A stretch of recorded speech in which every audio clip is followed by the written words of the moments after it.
Ada 5 hal, itu keterangannya ada dalam kitab Syarah Yaqutun Nafis, kitab fikih. Ada 5 perkara yang mana perkara yang sunat itu lebih afdol daripada yang wajib. Seharusnya yang wajib mengalahkan yang sunat. Seharusnya yang wajib lebih tinggi dari yang sunat, kecuali 5 hal berikut. Yang sunat ini lebih tinggi daripada yang wajib. Mana dia? Yang pertama, mengucapkan salam itu hukumnya sunnah.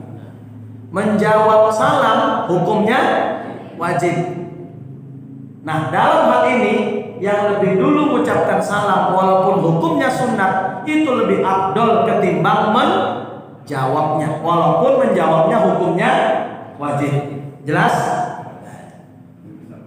Iya. Seharusnya wajib lebih tinggi dari yang sunnah, kecuali yang 5 ini. 1, menebarkan salam sunnah, menjawab salam wajib. Maka menebarkan salam itu lebih afdol ketimbang menjawabnya. Walaupun menebarkan salam hukumnya sunnah, menjawabnya hukumnya wajib. 1.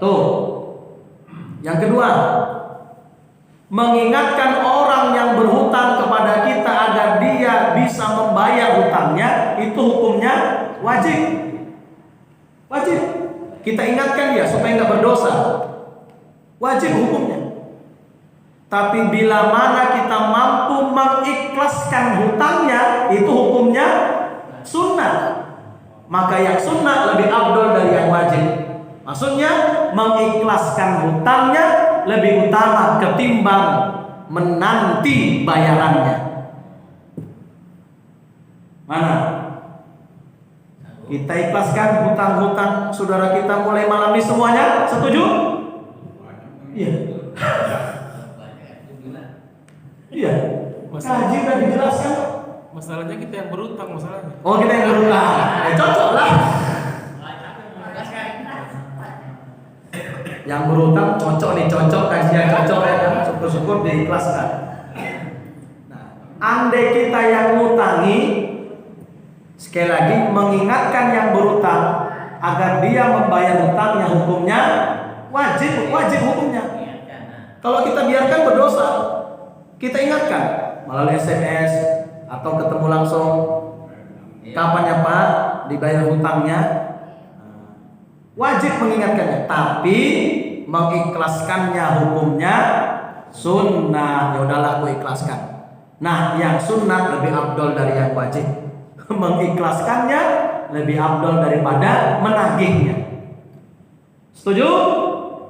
Setuju. Iya. Udah 2 kali diulang pun nggak paham-paham. Satu ketika malaikat mendatangi seorang ibu-ibu yang lagi menikmati indahnya surga dalam satu hadis. Lalu disamperi sama malaikat, "Bu, ya, amalan apa yang mengantarkan engkau masuk ke dalam surga ini? Apa karena tahajudmu? Bukan. Apa karena sholat sunnatmu? Bukan. Atau karena baca Qur'anmu? Bukan. Jadi karena apa?" Malaikat penasaran dengan sebab amalmu yang mana. Lalu si ibu tadi berkata, "Oh, dulu waktu aku di dunia, aku kan jualan. Datang seorang bapak-bapak mau beli ke tempatku. Dia butuh dengan barang itu, tapi nggak ada uangnya. Lalu dia pun berhutang kepadaku. Kita bilanglah hutangnya 300.000. Bu, nanti 3 minggu kemudian saya bayar ya. Oke Pak, ambil barangnya." Singkat cerita, 3 minggu kemudian datanglah si bapak tadi ingin membayar hutangnya. Tapi duitnya baru ada 200. Sedangkan hutangnya berapa tadi? 300. Kita bilanglah begitu. "Bu, saya baru ada uang 200. Kurang cepet lagi Bu. Insya Allah minggu depan ya Bu, saya bayar kekurangannya," kata si bapak tadi. Lalu saya katakan kepada si bapak tersebut, kata ibu tadi, "Ya udahlah Pak, sisanya yang cepet tuh nggak usah lagi Bapak bayarkan. sudah saya ikhlaskan. Gara-gara mengikhlaskan sisa hutang orang yang berhutang kepadanya, dia dimasukkan Allah ke dalam surganya. Bukan karena sholatnya, bukan karena puasanya, bukan karena tahajudnya, bukan karena tilawah Qur'annya, tapi karena mengikhlaskan sisa hutang yang berhutang kepadanya. Itu mengikhlaskan sisa. Kayak mana pula kalau mengikhlaskan seluruhnya? Oh, dahsyat kali. Kayak jalan tol tuh masuk ke surga. Wah. Gimana? Setuju? Setuju. Kayaknya yang bilang setuju yang berhutang kayaknya. Nah, tinggal kembali ke kita lah di mana mampunya. Kalau besar kali belum mampu ya udah tunggu. Tapi wajib diingatkan dengan cara yang baik. Tapi bila kecil kebetulan susahnya dia, ya udah ikhlaskan. Itu lebih bagus. Wah, yang ketiga, perkara yang sunnah lebih afdol daripada yang wajib. Yang ketiga,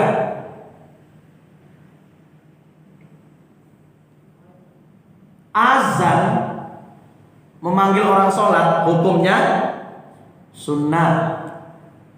Sholat berjamaahnya hukumnya, kita ambil fikih Syafi'i.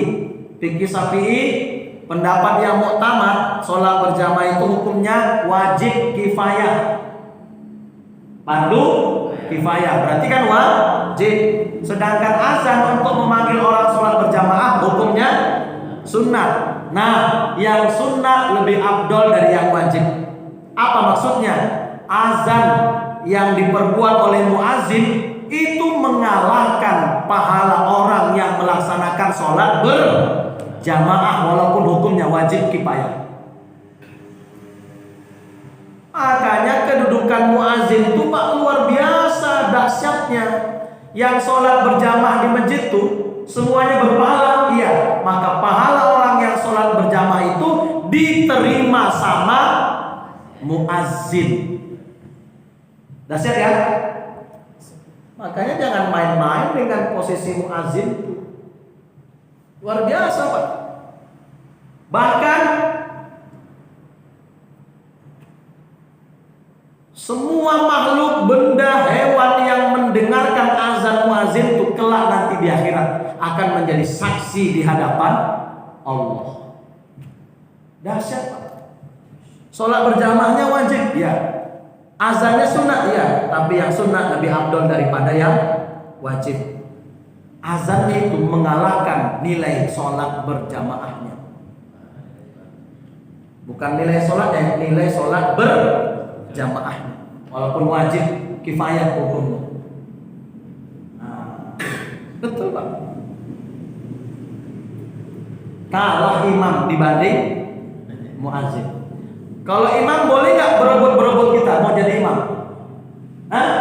Tak boleh. Yang betul silakan. Tuan lebih afsah daripada saya. Silakan, Tuan. Silakan, Bapak. Tuan. Itu imam. Tapi kalau muazin nggak begitu. Siapa yang bisa silakan. Siapa cepat dia dapat.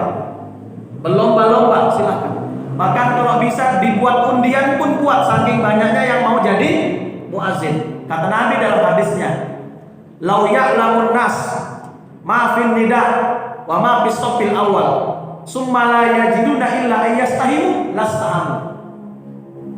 Kalaulah manusia tahu ada apa dengan azan tuh, nida azan, dan ada apa dengan saf yang pertama, kemudian mereka tidak mendapatinya kecuali dengan melakukan undian, lastahamu, niscaya mereka akan buat undian tadi. Saking banyaknya yang mau jadi muazin, berlomba ini. Nah, udah kita buat undian. Sampai yang keluar namanya, dia yang berhak buat. Saking begitunya. Berlomba-lomba silakan. Tapi kalau imam, jangan. Silakan tuan saja, silakan bapak saja. Jelas? Sudah berapa? 3. Yang keempat, perkara sunat melebihi yang wajib. Berwudu sebelum masuk waktu sholat itu hukumnya sunnah. Berwudu karena pas mau sholat hukumnya wajib. Karena mau sholat berwudu, wudu itu hukumnya wajib. Tapi kalau kita berwudu jauh sebelum masuk waktu sholat, hukumnya sunnah. Nah, yang sunnah lebih afdol daripada yang wajib. Jadi lebih afdol wudunya duluan. Jangan pas mau sholat berwudu. Tapi sebelum masuk waktu sholat, sebelum pun mau sholat, kita sudah wudu duluan. Itu wudu di situ hukumnya sunnah. Nah, itu lebih afdol ketimbang wudunya karena pas mau sholat. Paham, Bu? Jadi Pak, silakan jangan nunggu pas mau sholat wudu dulu, baru wudu. Jauh pun sebelum masuk waktu sholat kita sudah wudu dulu. Itu hukumnya sunnah. Ini lebih afdal. Jelas?